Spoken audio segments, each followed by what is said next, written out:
The Motorela is a means of transportation in Cagayan de Oro. The term Motorela comes from motorized and cartela, which was meant to replace horse-drawn carriages in the city. Cagayan de Oro's roads are small and narrow. These vehicles maneuver the smaller branches of the city. This allows efficient transportation for people and resources from the different parts of the community.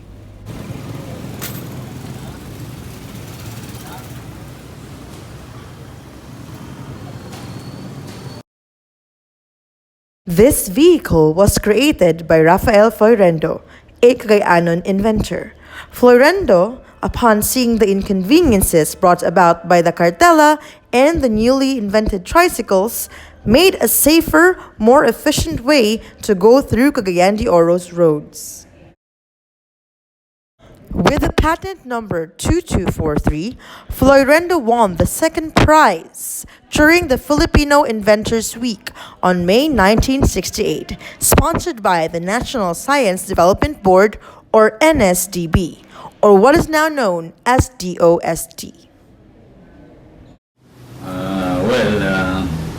The cheap means of transportation here before were the tartanilla, which is horse-driven, and then early 60s,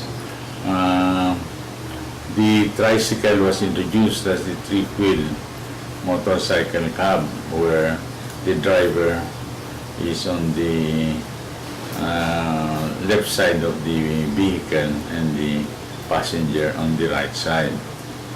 So you would see that in the tricycle, the driver is exposed completely to the weather when it rains, and exposed to the sunlight and rain.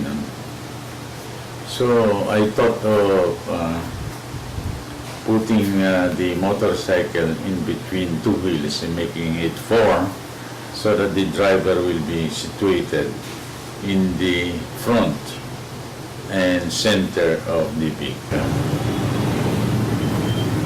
And then moreover, the principle that involved in the Motorela is like the horse in the rig, whereby the bulk of the load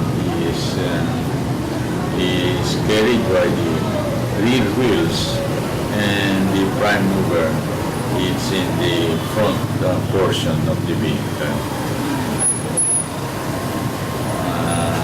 Likewise, in terms of protection, the passengers are protected at the back of the driver. Yes, what was added is increase its capacity, because then it was designed in a manner where I have only 4 passengers, and it was big, they became bigger and so forth as time passes by. It was mainly improved also by, the rest of the shops that adopted it. I have problems already in patent infringement. Patent, especially invention patent, is 17 years. A utility patent, I was actually surprised. Only in high school did I get to learn that my dad was the one who invented the Motorela. Wow. So I was quite proud of it. Mm. And I started asking questions. Through the years, every now and then we talk about it. What I can remember is he sold his first unit by a family friend, parang super close family friend ng lolo or ng dad niya. Parang tulong na lang din.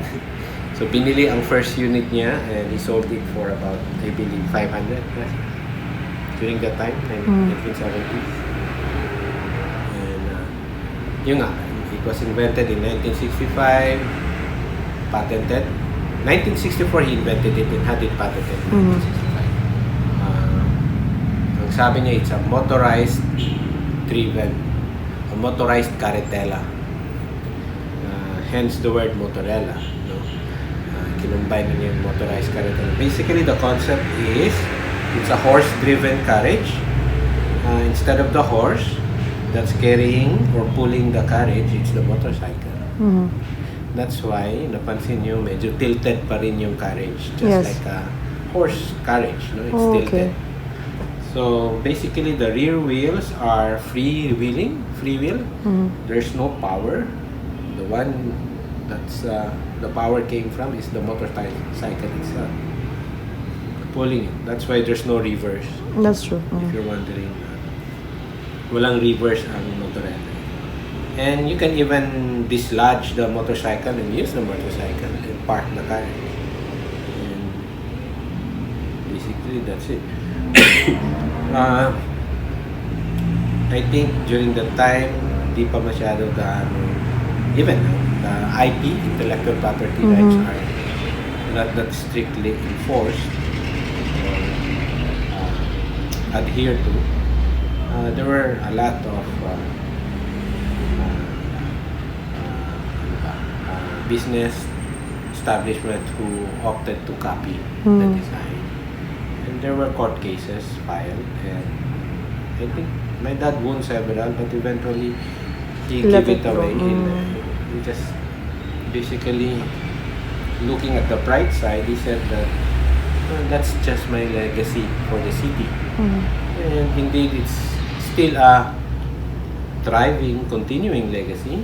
I talked with some of the Motorela owners, and they said they had their family, their children go to school just because they own a Motorela unit and go. Just because of that, napaaral na nilang pamilya nila. So, I think that's a win-win situation. I think most old fabricators recognize that it was my dad who invented it. Even old Motorela drivers. But the new one, current one, di nila alam sino. But, yun nga lang, it's a nice thing to inform and promote that it's a Kagay-anon, and it started here in Cagayan as far as the invention and design of the automobile is concerned. It's something to be proud of. Here's a culture evolved when riding a Motorela. Unlike other public utilities, the automobile, the public utility already dictates where to go. There's a signage that it's going to the mall or it's going to the market, so the passenger just hail it and then ride on it.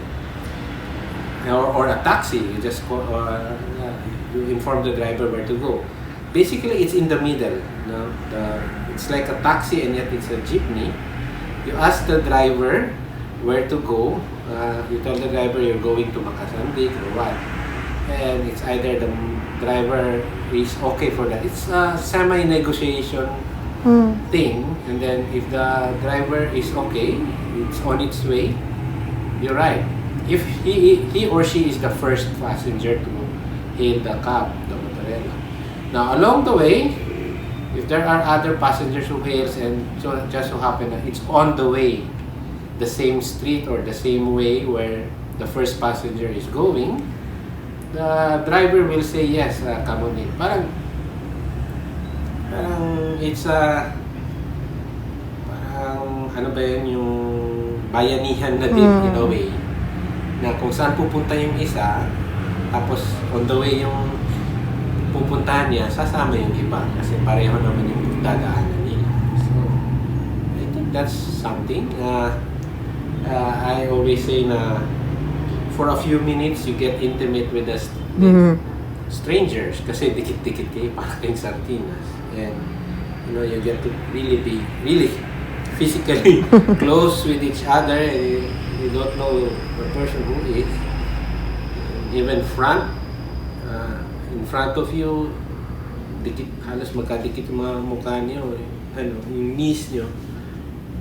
For a few minutes, you become intimate, and then once you get off the Motorela, we become strangers again. But the journey itself is something to dwell on. One can make a story about it, or a play, or a short movie about it. May mga speech bubbles lumalabas. I mean, let's admit it. Once we ride the Motorela, we think a lot about other things. And then we're inside of a cocoon, traveling on a certain destination for a certain time. And then after a few minutes, it's gone. You live your own universe. So I think that's something unique about the Motorela. The Motorela come in different colors. We have blue for the Agora area. There's also red for the Consolacion and Kamamanan area. Green for the densely populated Makasandig and Nazareth area. And yellow for Carmen, right across the Isalina Bridge. But nowadays, Motorelas don't stay in their areas. Through different parts of the city, you can already see different colored relas.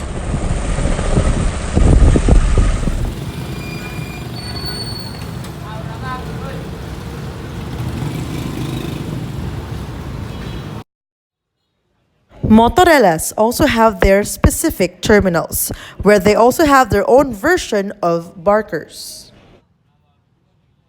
It is one of the cheapest means of transportation. You can go where you need to with just 7 or 7 pesos. It may seem small, but it can fit around 8 to 10 people in one go.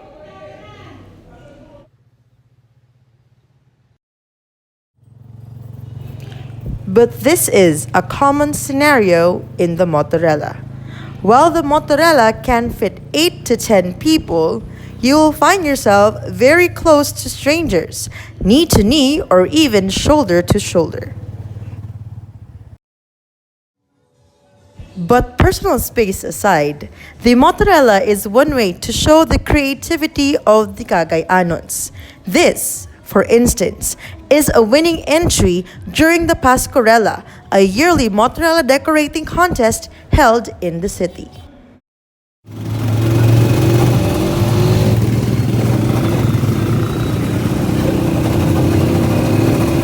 The Motorela has become a part of life in Cagayan de Oro. This inexpensive means of transport shows us the culture of ingenuity, creativity, and connectedness of its people.